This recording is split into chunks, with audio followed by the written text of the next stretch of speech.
These days, things are slow, literally in terms of also interacting with artists as well. You talk a lot more, you have time to sort of just sit and shoot the breeze even sometimes. It needn't even be about projects or about one's practice or about ideas, but just on a day-to-day basis, a lot of that is coming true. It's almost this interpersonal, I don't want to use that term for it, it's been banded around so much lately, but I think it's a good word, empathy. There's a lot more empathy that's happening at the moment actually, because we're all sort of stuck in the same boat, more or less speaking. When I started the gallery, let's say 20 years ago or even before that, when I was working for Pace Wildenstein, I knew all my clients. I knew their children. I would go to their home. I would stay with them. We would go to their swimming pool. I would attend their wedding. That changed completely with all these art fairs and biennales and triennales and constant conference and moving around, continuously moving.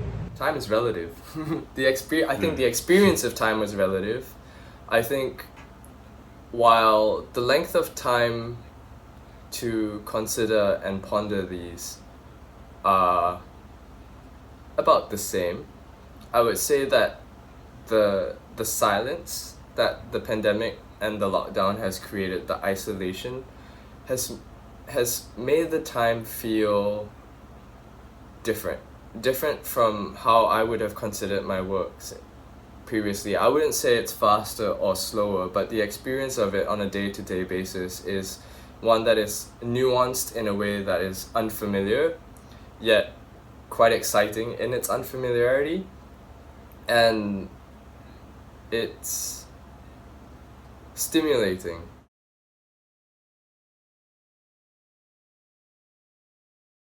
What we want in terms of digitalization is to create a dialogue and to work with our artists to turn the digital platform into the artwork itself, for certain projects. So for example, rather than go to a website where you see a piece of animation or a piece of video or pictures of artworks, which already, we've been doing that for a long time already, but say turn the entire website into an artwork.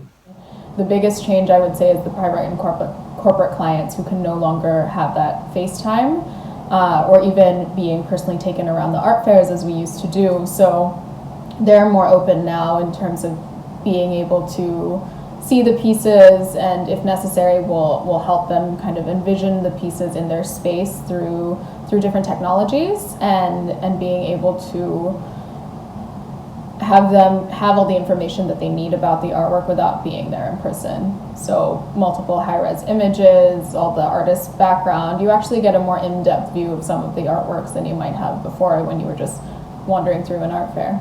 The younger demographic are, as we say, very comfortable purchasing online, and I think maybe that is the way forward. There may be a hybrid option of online offerings of artworks in addition to some aspects of that personal interaction for those in the art market that are more like me perhaps and want that personal reaction, a relationship.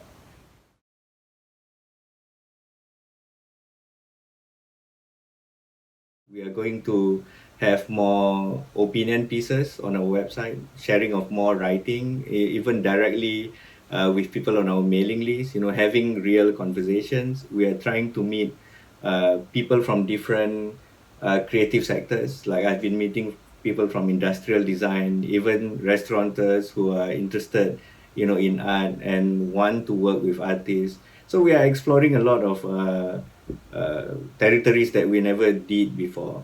I think one of the major differences that the pandemic has created or affected was the change in social experience. I think before the pandemic, social interaction was a massive part of my life. I shared a studio with other creatives, and that experience, being in a space that was full of creative energy, was one thing that I fed off a lot and affected my work a lot. And now that, the pandemic has created, societal lockdowns, we went through the circuit breaker for quite a few months, and adaptation had to be, considered in terms of my practice, I think it creates this opportunity for reflection and re-examining my creative dispositions, as well as my sensibility and how I react to things. So I think we have to look into thinking out of the box solutions.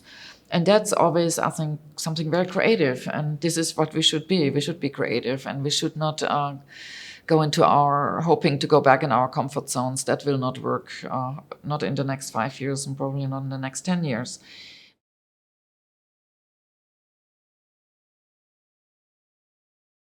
I think art gives people this ability to sense, right? You know, which is why you go to museums, to galleries. You want to sense something beyond a picture you see in a book or something you see online. You want to be in person with a certain reality, even though art as a reality is a construct, you know, like it's not natural. People crave that, I think. And artists, therefore, and curators being the partly responsible for the creation of this alternate reality will then have to think in an even more alternate fashion, right? Yeah, and I think probably it helps us as professionals, you know, in the field to push ourselves. This is probably the push we need, you know, because we've fallen into a sort of a cycle. Like every year, okay, you know, when Basel is happening, when FIAC is happening, when, you know, Freeze is happening, and then you plan your calendar that way. It's become actually rather monotonous. We were not alone in this. And what was very interesting for me is how institutions reached out to each other. How do you deal with this? How you handle this? Can we do something together? How can we help artists in this moment when they lose exhibitions and commissions? How can we help you? We are reopening, but you're still closed. Can we show something? I thought it was really stunning to see such degree of solidarity. And that was for me, let's say, in all the challenges, that we had a very positive experience.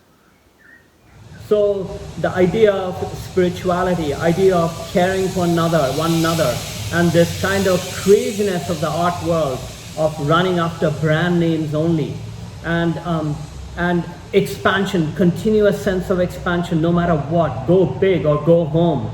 This idea, it cannot be sustained. I think it really highlights the need for art to uplift and kind of inspire during difficult and challenging times.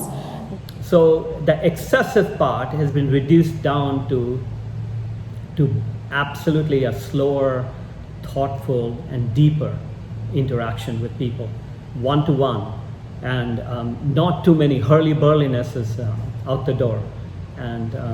And how do we interact with one another? How do we come up and reach out? And hopefully we'll create a much more compassionate world and a thoughtful world, where we are thinking about some of the essential things, what's really important for us and for our future generation.